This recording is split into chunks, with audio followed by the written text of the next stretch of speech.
आलोक मोदी स्वाध्याय सुधा YouTube channel पर आप सभी का स्वागत है। सभी को जय जिनेन्द्र।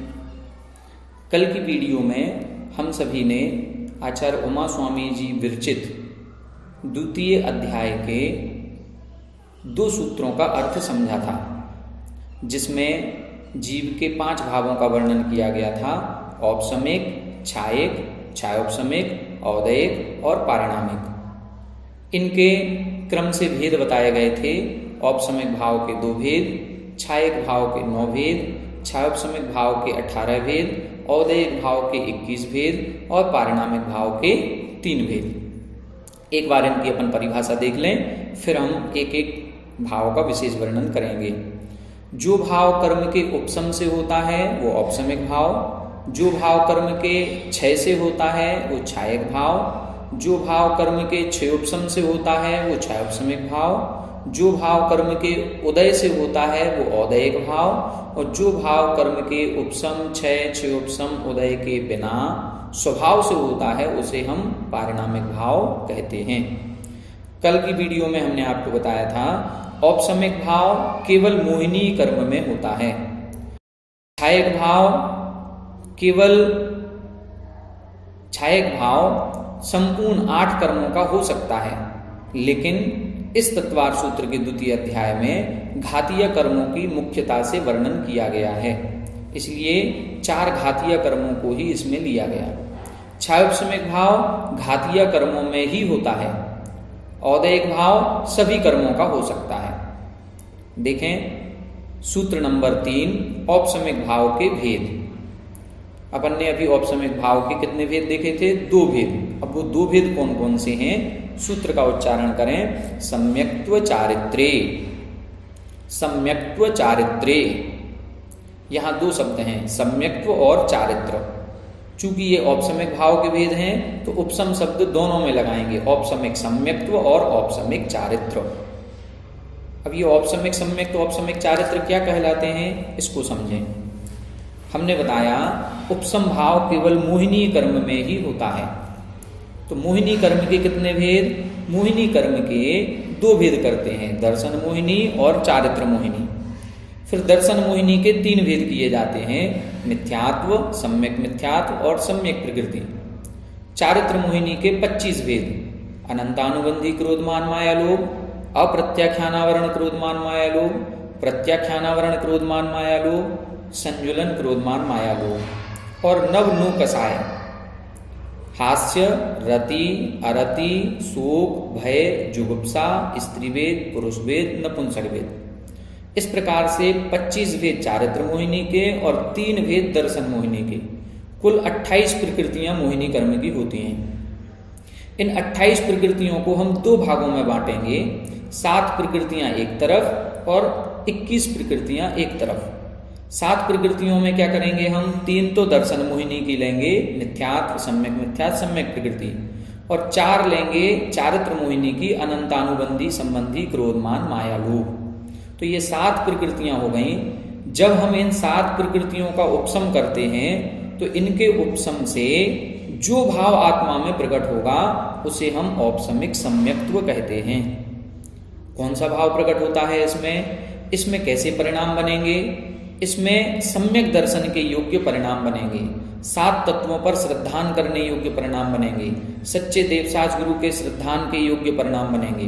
तो जैसे ये 7 प्रकृतियों का उपसम होगा उस अंतर्मुहूर्त काल में हमारे सम्यक दर्शन प्रकट होगा और वह सम्यक दर्शन कहलाएगा औपसमिक सम्यक्त्व।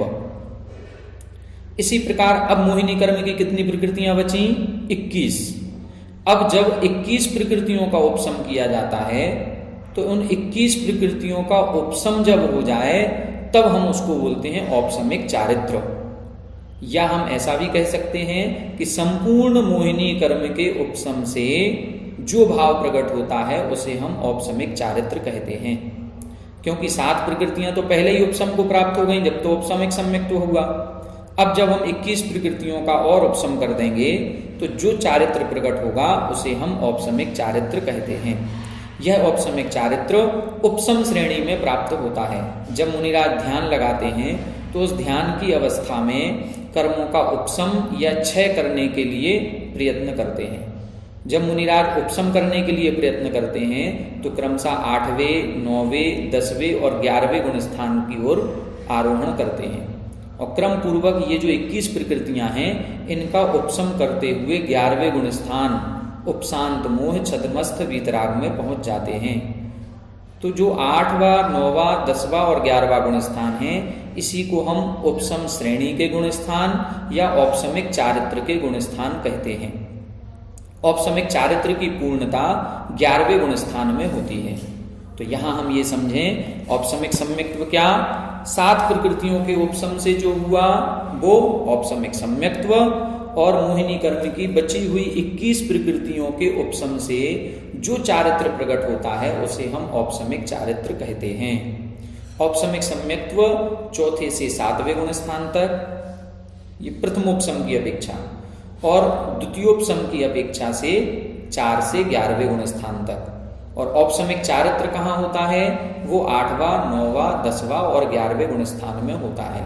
तो इस प्रकार से आज हमने मोहिनी कर्म के जो औपशमिक भाव हैं उस औपशमिक भाव को समझा। औपशमिक भाव के 2 भेद, औपशमिक सम्यक्त, औपशमिक चारित्र। अब अगला सूत्र देखें, छायक भाव। छायक भाव के कितने भेद होते हैं, 9 भेद। अब एक बार सूत्र का उच्चारण करें, ज्ञान दर्शन दान लाभ भोगोपभोग वीर्याणि च। ज्ञान दर्शन दान लाभ भोगोपभोग वीर्याणि च। यहां देखें, ज्ञान दर्शन दान लाभ भोग उपभोग और वीर्य कितने हो गए, ज्ञान दर्शन दान लाभ भोग उपभोग और वीर्य 7।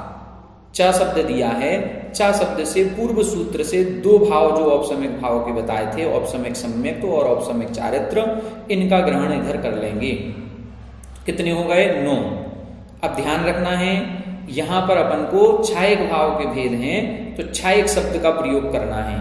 छायक ज्ञान, छायक दर्शन, छायक दान, छायक लाभ, छायक भोग, छायक उपभोग, छायक वीर्य, छायक सम्यक्त और छायक चारित्र। इस प्रकार से ये 9 भेद बन जाते हैं। कैसे प्रकट होते हैं ये, तो ज्ञानावरण कर्म जो हमारा है, जब ज्ञानावरण कर्म नाश को प्राप्त होता है तो आत्मा में एक भाव उत्पन्न होता है, उसको बोलेंगे छायक ज्ञान, जिसको हम केवल ज्ञान भी बोलते हैं या 4 अनंत चतुष्टय में से अनंत ज्ञान भी बोलते हैं। अनंत ज्ञान कहें, केवल ज्ञान कहें या छायक ज्ञान कहें, एक ही चीज है। इसी तरह से दर्शनावरण कर्म जब नष्ट होता है तब छायक दर्शन या केवल दर्शन या अनंत दर्शन प्रकट होता है। अंतराय कर्म के 5 भेद होते हैं, दानांतराय, लाभांतराय, भोगांतराय, उपभोगांतराय और वीर्यांतराय।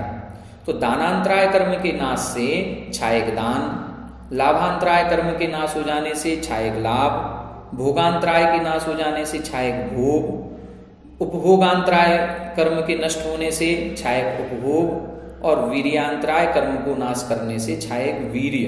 ये 5 भाव प्रकट होते हैं। अब आया सम्यक्त्व और चारित्र।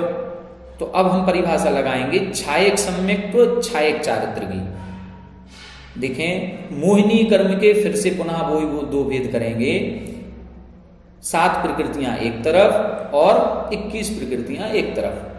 वो जो अनंतानुबंधी क्रोधमान माया लोभ मिथ्यात्व, सम्यक मिथ्यात्व और सम्यक प्रकृति, जब इन 7 प्रकृतियों का क्षय हो जाता है तो आत्मा में जो सम्यक दर्शन प्रकट होता है या जो भाव प्रकट होता है उसे हम छायक सम्यक्त्व कहते हैं। और शेष 21 प्रकृतियों के क्षय होने से जो भाव आत्मा में प्रकट होता है उसे हम छायक चारित्र कहते हैं।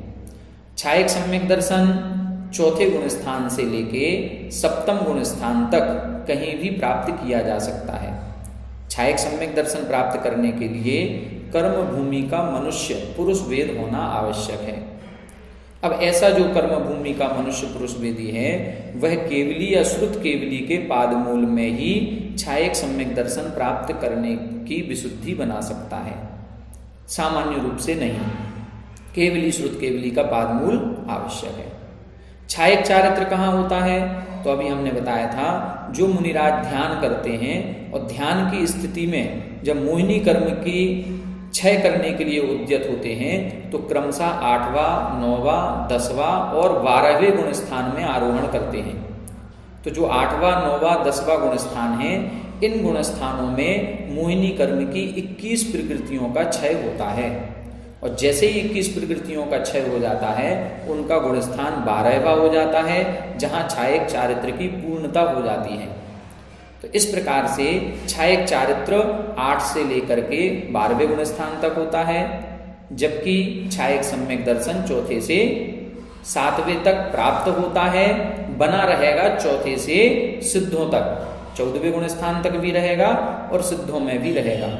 जो छायक भाव होते हैं वो सिद्धों में भी पाए जाते हैं, क्योंकि कर्मों के नाश हो जाने से वो भाव प्रकट हुआ है। तो जब कर्म नाश कर दिया तो जैसे सिद्धों के 8 कर्म नष्ट हो गए हैं, तो जो जो कर्म हम नष्ट करते जाएंगे उस कर्म के नाश हो जाने से जो भी भाव प्रकट होगा उसे हम छायक भाव कहते हैं। यहाँ पर घातीय कर्मों की मुख्यता दी है, इसलिए 9 भेद ही किए हैं। बाकी जो 4 अघातीय कर्म हैं उनके नाश से भी अन्य गुण प्रकट होते हैं, जैसे सूक्ष्मत्व, अग्रु लघुत्व, अव्याबाधत्व इत्यादि। तो ऐसे जो ये 4 अघातीय कर्म हैं, उन अघातीय कर्मों के नाश से भी गुण प्रकट होते हैं, उन सभी को छायक भाव कहते हैं। आज की वीडियो में हमने 2 भावों का वर्णन पढ़ा, औपसमिक भाव के 2 भेद और छायक भाव के 9 भेद। अगली वीडियो में हम छायोपसमिक भाव के 18 भेद, औदैहिक भाव के 21 भेद और पारिणामिक भाव के 3 भेद कौन कौन से होते हैं इसको समझेंगे। तब तक के लिए जय जनेन।